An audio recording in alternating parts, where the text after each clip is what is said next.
राधे राधे। हम अपने आगे के सीटेड नोट्स डिस्कशन स्टार्ट करते हैं। तो पहला था कि एज ऑफ सेकेंड लेवल यानी कि हमारा जो कन्वेंशनल लेवल था उसकी एज थी 10 to 13 ईयर्स। नेक्स्ट है कि what was the first stage of second level. जो हमारा सेकेंड लेवल था, सेकेंड लेवल का नाम क्या था? कन्वेंशनल लेवल है ना। और कन्वेंशनल लेवल का जो पहली स्टेज थी उसका नाम था गुड बॉय गुड गर्ल, जिसको कि हम गोल्डन रूल भी कहते हैं। नेक्स्ट क्वेश्चन था what was the second stage of second level. Second level की सेकंड स्टेज कौन सी थी? लॉ एंड ऑर्डर, जिसमें बच्चे को ये लगता है कि जो भी हमारे लॉज हैं, हमारे ऑर्डर्स हैं, उन्हें हमें फॉलो करना चाहिए। नेक्स्ट क्वेश्चन है कि what was the age at post conventional third level. Post conventional level जो था उसका थर्ड लेवल क्या था?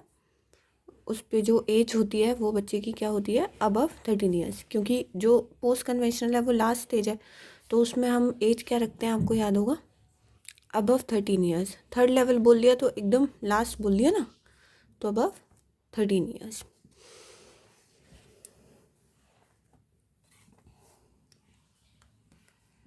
अब जैसे इसमें ये क्वेश्चन ये कह रहा है कि at which stage of Lawrence Kohlberg moral development theory do individual reason that human rights and justice is most important even if they go against the social laws.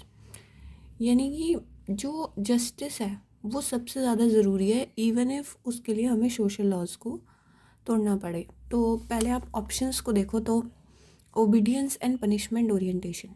इस एज पे क्या होता है कि अगर बात नहीं मानी तो सज़ा मिलेगी। सेकंड होता है good boy and good girl orientation, जहाँ पे बच्चा दूसरों को प्रसन्न रखने की कोशिश करता है। थर्ड है authority and social order maintaining orientation, जहाँ पे बच्चे को लगता है कि सोशल लॉज को मेंटेन करना है। तो इन तीनों ऑप्शंस में से हमें उत्तर नहीं मिला, लेकिन इसमें वो कह रहा है अगेंस्ट द सोशल लॉज।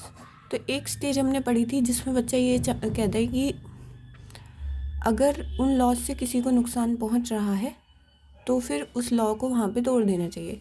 तो ये तो जाहिर सी बात है कि कोई छोटा बच्चा तो नहीं सोचेगा, एक एडल्ट ही ऐसी सोच रख सकता है। तो यूनिवर्सल एथिकल प्रिंसिपल्स ओरिएंटेशन, ये इस वाले ऑप्शन में जो क्वेश्चन में डिस्क्राइब किया गया उसमें हमें हमारा आंसर मिल जाता है। So we will mark this.